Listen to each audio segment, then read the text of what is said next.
सगळ्यांना नमस्कार. सगळ्यांचं मनापासून स्वागत आणि नवीन दिवसाच्या खूप खूप शुभेच्छा.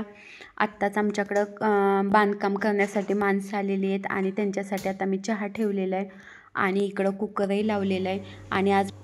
आणि आज मला बनवायचे आहेत बेसनचे लाडू आणि त्यासाठी मी इथे तवाही ठेवलेला आहे आणि तवा आता गरम झालेला आहे. त्याच्यामुळं म्हणलं बारीक गॅसवरती तोपर्यंत डाळ भाजेल तोपर्यंत बाकीची कामं आवरून घ्यावीत आणि चहाही गाळून द्यायचा आहे.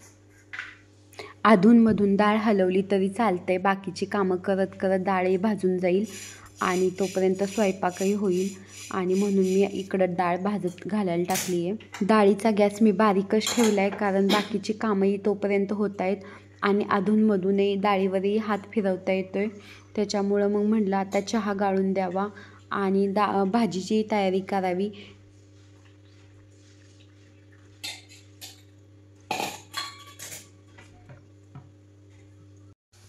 भाजीचा मसाला बारीक करताना आपण जेव्हा कोथिंबीर बारीक करतो ना तेव्हा हे कोथिंबीरचे जाड जाड काड्याही घ्याव्या, भाजीला चव चांगली येते. त्यामुळं मी ह्या जाड काड्याही घेत असते.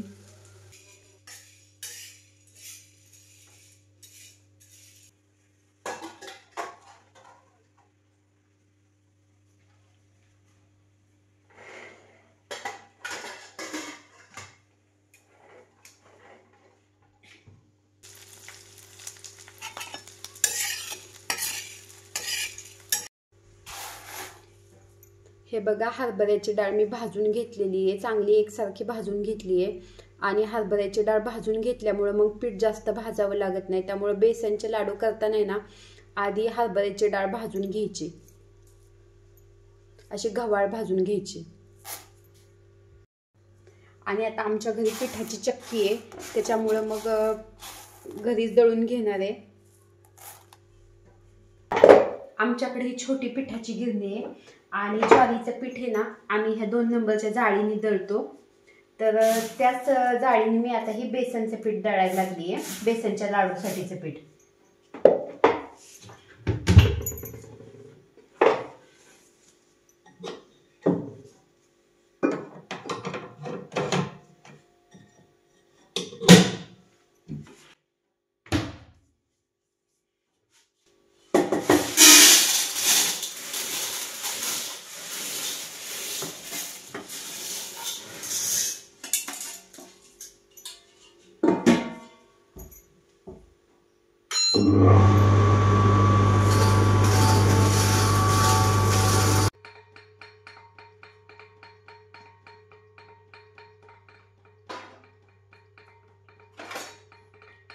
मी डाळ भाजून घेतलेली आहे, पण आता मी हे थोडंसं पीठ भाजून घेणार आहे. मी जास्त काय भाजून घेणार नाहीये आणि मग त्याच्यामध्ये तूप टाकून सगळं पीठ असंच पद्धतीने भाजून घेणार आहे.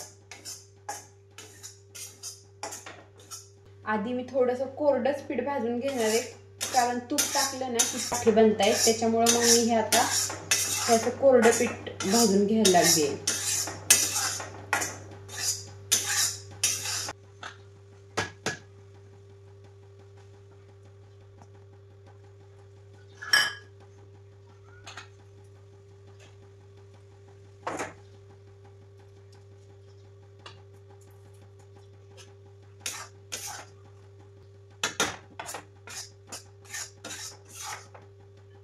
मी हे बघा, हे अर्धी वाटी तूप वापरायला लागली आहे.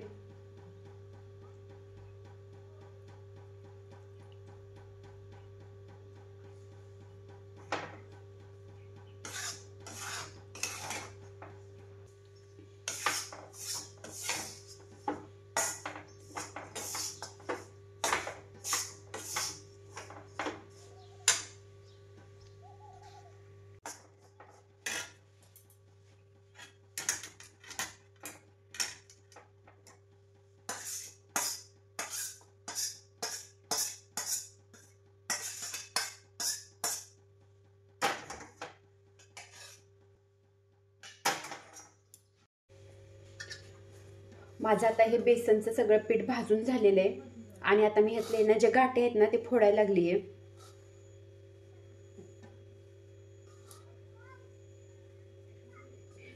जरा थंड झाल्यावरतीच गाठी फोडावी लागतात कारण गरम असताना भाजते हाताला.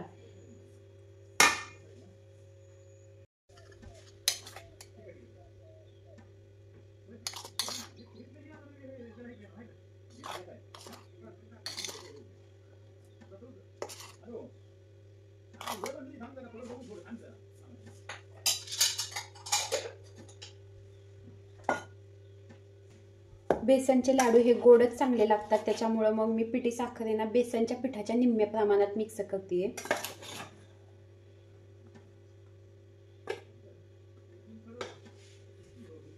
तुम्हाला जर अजून गोड हवे असतील तर पिठी साखरेचं प्रमाण वाढवावं लागेल. मग पिठी साखर आणि हे भाजलेलं तुपात भाजलेलं पीठ एकजीव असं चांगलं व्यवस्थित करून घ्यायचं आणि त्यानंतर मग लाडू बनवून घ्यायचे.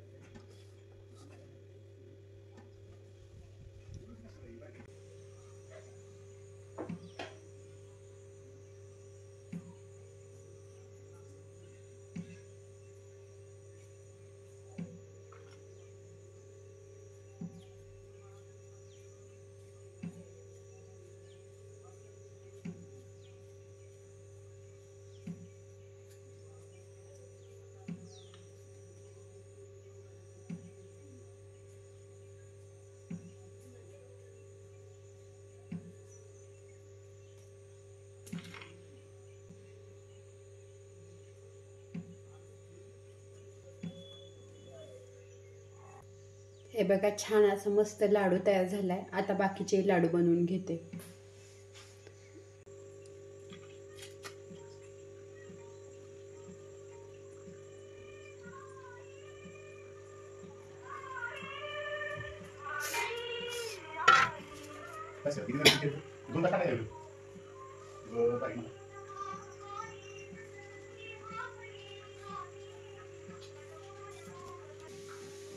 आणि आता हे माझे सगळे लाडू असे छान बनवून झालेले आहेत.